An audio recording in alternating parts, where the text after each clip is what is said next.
मैं ऋषि आज के समाचारों के साथ 10 जिलों में बारिश व ओलावृष्टि, फसलें पूरी तरह से बिछी। प्रदेश में रविवार को मौसम ने करवट ली। गुरुग्राम, रेवाड़ी और कैथल में ओले गिरे।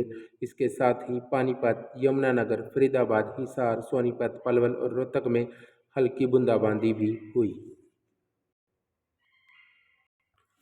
एलपीजी आपूर्ति में जल्द सुधार के संकेत। शुक्रवार को 88.8 लाख के मुकाबले शनिवार को हुई 70 लाख एलपीजी बुकिंग। हॉर्मुज में फंसे 22 अन्य जहाज़ों को भी भारत लाने के कूटनीतिक प्रयास तेज। ईरान की अनुमति से हॉर्मुज जलडमरू मध्य से निकले 2 बड़े गैस जहाज़ों शिवालिक और नंदा देवी के 2 दिनों में भारतीय पोर्ट पर आने के बाद आपूर्ति में और सुधार होगा। इन पर 92,000 मीट्रिक टन एलपीजी लदी है। सक्षम युवा योजना। बेरोजगार युवाओं को काम के बदले 900 से 6,000 तक मिलता है बेरोजगारी भत्ता। राज्य में युवाओं को भत्ता देने के लिए सक्षम युवा योजना चलाई गई है। यह योजना सरकार के रोजगार निदेशालय द्वारा चलाई गई है। सरकार पात्र युवाओं को 100 घंटे के मानद कार्य के बदले बेरोजगारी भत्ता और मानदेय देती है। भारत में अरबपतियों की संख्या 24 बढ़कर 229 हुई। लक्ष्मी मित्तल रोज 274 करोड़ रुपए की कमाई कर देश के चौथे सबसे अमीर बने। टॉप 10 में नई एंट्री उदय कोटक। 2026 के टॉप 5 रईस की संपत्ति। इलान मस्क, लैरी पेज, संगेई ब्रिन, जेफ बेजोस और मार्क जुकरबर्ग। कैथल में मजदूरों की केवाईसी समय पर न करने वाले 5 ग्राम सचिव सस्पेंड। पंचायती विभाग ने मनरेगा योजना में ड्यूटी के प्रति लापरवाही बरतने वाले 5 ग्राम सचिवों को सस्पेंड कर दिया है। यह कार्रवाई जिला परिषद के मुख्य कार्यकारी अधिकारी सुरेश राविस ने की है। सस्पेंड किए गए ग्राम सचिवों में अंकित, अजय, विनोद कुमार और दिनेश हैं। इनमें कैथल व डांड ब्लॉक के 2 और क्लाथ ब्लॉक का 1 ग्राम सचिव शामिल है। कमर्शियल सिलेंडर की सप्लाई कई जिलों में बहाल। स्टॉक के लिए डीजल देने पर रोक। प्रशासन ने ईंधन आपूर्ति पर निगरानी बढ़ाई। स्टॉक के लिए अग्रिम बुकिंग से अब भी लग रही कतारें। चौधरियों का मानदेय अटका। यमुनानगर अव्वल, करनाल रोहतक फीसदी।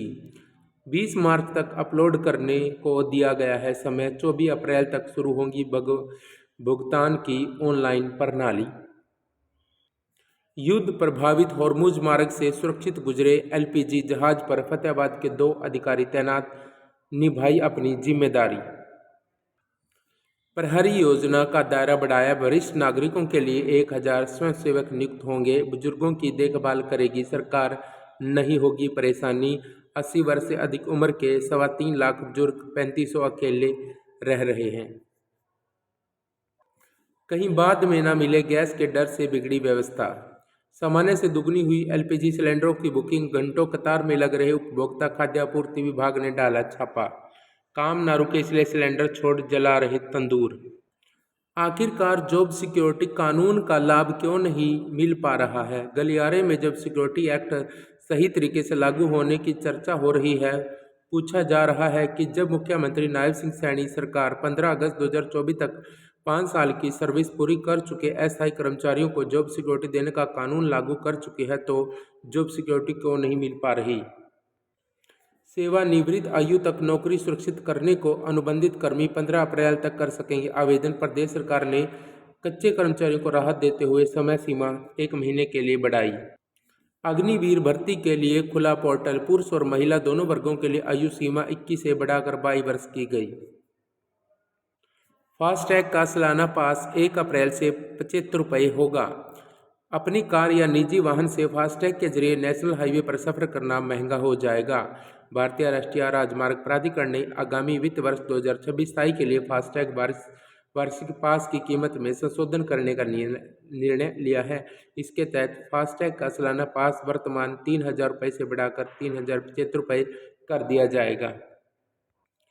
आज से जींद सोनीपत ट्रैक पर रोज चक्कर लगाएगी हाइड्रोजन ट्रेन। हाइड्रोजन ट्रेन सोमवार से जींद से सोनीपत के बीच प्रतिदिन 2 दिन चक्कर लगाएगी, जो कि ट्रायल का हिस्सा है। 95 की उम्र में अक्षर ज्ञान। झज्जर में पहले पोते पड़पोते को उंगली पकड़कर चलना सिखाया। उनके साथ अक्षर ज्ञान की ऐसी ललक लगी कि उंगलियों में कलम पकड़ पकड़ परीक्षा देने पहुंच गई। रविवार को जिले में हुई उल्लास परीक्षा में गांव बिरोहड़ निवासी करीब 95 वर्षीय बुजुर्ग मेवा देवी ने भी परीक्षा में भाग लिया। जीवन प्रमाण पत्र अपलोड करने का विकल्प गायब। लाडो लक्ष्मी योजना की लाभार्थी परेशान, मोबाइल पर आ रहे संदेश। हरीश के 2 लाइफ सपोर्ट के प्रमुख पाइप हटाए गए हैं क्योंकि एम्स में इच्छा मृत्यु की प्रक्रिया शुरू है। मां रो रही है, उसे डांटती थी तो छिप जाता था, फिर गले लग जाता था।